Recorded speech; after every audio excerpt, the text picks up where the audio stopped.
Bonjour et merci d'être là. En septembre 1992, Vanessa Paradis fait un retour fracassant à la chanson avec Be My Baby, premier extrait de son troisième album en anglais, signé Lenny Kravitz.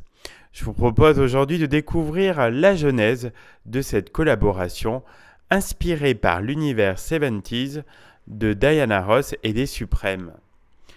Tandis que la publicité pour le parfum Coco fait le tour de la planète, avec une Vanessa transformée en oiseau dans le clip de Jean-Paul Goude, sa maison de disques lui demande un troisième album.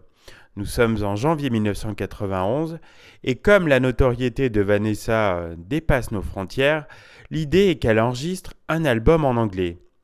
Comme Vanessa aime beaucoup l'univers musical de Lenny Kravitz, elle suggère, sans trop y croire, l'idée de faire appel à lui pour produire son disque. Kravitz est alors contacté et lors de son passage à Paris, l'artiste américain accepte de rencontrer la Lolita française. Après un premier dîner à Paris, Vanessa et Lenny se revoient à New York et apprennent à mieux se connaître.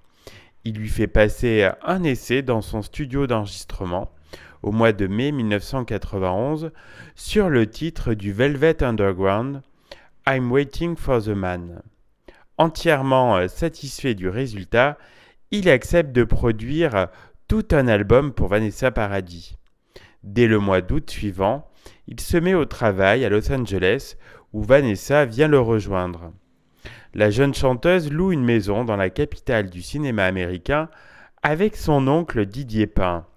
Là, pendant plusieurs mois, elle prend des cours d'anglais, de danse et de chant. L'enregistrement de Be My Baby se déroule au mois d'avril 1992 à New York. C'est d'abord sur sa guitare que Lenny Kravitz trouve les premières notes de la musique. Ensuite, il se met en cabine, à la batterie, avec Tony Brett, son bassiste, Greg Ross, son guitariste, et termine la mélodie avec son fidèle complice Jerry DeVoe. Pour les paroles, il les a écrites en présence de Vanessa Paradis à ses côtés. La chanteuse avouera « J'ai retrouvé dans les textes de Lenny des choses qui me sont très personnelles. À chaque fois qu'il m'en donnait un à lire, je me disais « Comment il a deviné ?» Be My Baby sort simultanément dans toute l'Europe le 1er septembre 1992. En Angleterre, le titre se classe à la 6e place du top.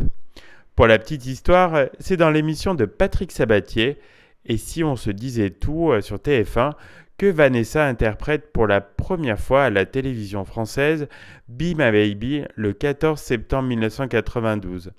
En quelques semaines, 200 000 exemplaires du disque sont vendus.